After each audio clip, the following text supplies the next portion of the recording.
Jessie, hope you're doing fine. And first off, congratulations on season three of The Voice. Thank And you. thank you for taking a little bit of your time to talk to me. I appreciate it. Of course, man. Thanks for having me. Nice to meet you, Francisco.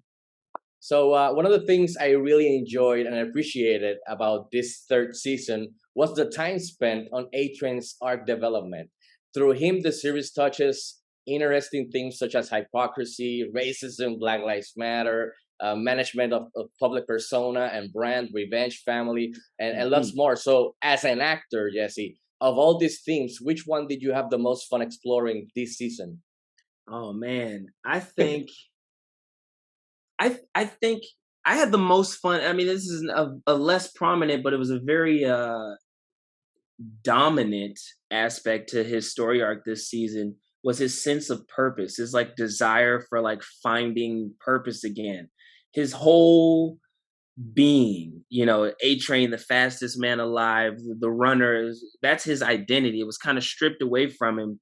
And his attempt to find a new identity, I thought was really interesting.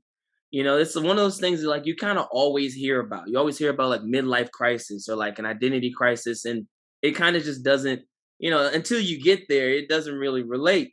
And then I kind of was able to process it for A-Train. A lot of things that he did, the redemption that he's looking for, it's all a part of his identity crisis. He was this person that he's no longer, and now he's just looking like, how do I fit into this world? Who am I? What am I here for? Like, all right, let me represent my culture, like that's let me fight for someone else. Like, like what like who is he? And that was a very interesting thing to play.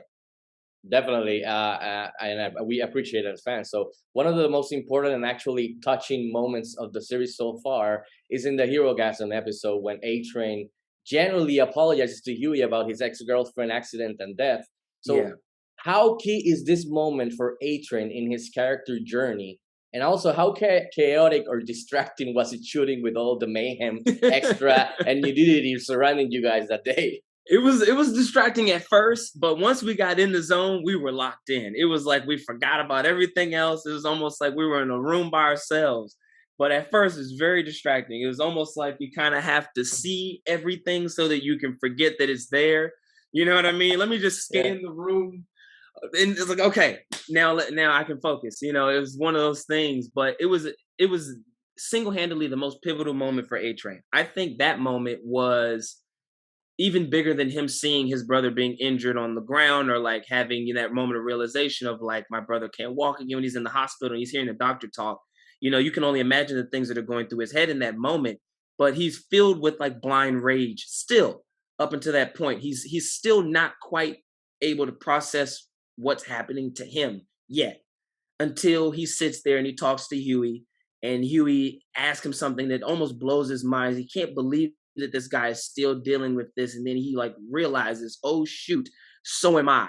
You know what I mean? And like, he's been sweeping all of that under the rug since the moment that it's happened. And this is the first time that he's realized that it freaking sucks, and he's like actually kind of sorry for it. And Huey just doesn't take it.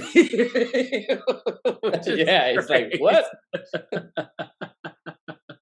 So it definitely is one of my favorite moments so far, especially with your character. Oh, And thanks. before wrapping up, A Train and the way you portray him is so much fun because when you think you sorted him out and Yeah, figure out where he's going, he then changes paths, and then down the line he crisscrosses paths again. So as yes. an actor, what would you like to see writers explore for A Train next season moving forward? I'd like to see him slow down a little bit. Like, I know that's ironic, but like, it's true. I would like to see him slow down. His mind is moving 100 miles an hour all the time. He's like an overthinker. He's always considering. He's always considering every scenario, and then he's making impulsive decisions somehow. I don't know how this is happening, but I think it would be nice for him to slow down and have conversations. He hears one thing and he acts on it. He's never been able to like finish a conversation. He's never been able to get everything off his chest, or to be able to hear how people feel about him and the things that he's done, he's always kind of shutting people down as soon as the conversation starts. I think it would be nice to have him slow down and like listen to the people around him and actually be able to like be vulnerable and open up a little bit. He's been stripped to nothing. He's in the deepest hole that he's ever been. If he's ever gonna do it, now is the time. So I'm hoping that's what we get a chance to see. And I'm looking forward to next season seeing where your character goes. Jesse, again, Thank congratulations you. on season 3 of The Voice. And thank you for taking a little bit of your time to talk to me. I Of appreciate it, man. course, man. I And appreciate saludos it. from Puerto Rico. Take care, man. All right, Puerto Rico, I'm coming to visit. All We're waiting for you. Come on. Take right, care, I man. will. See you later.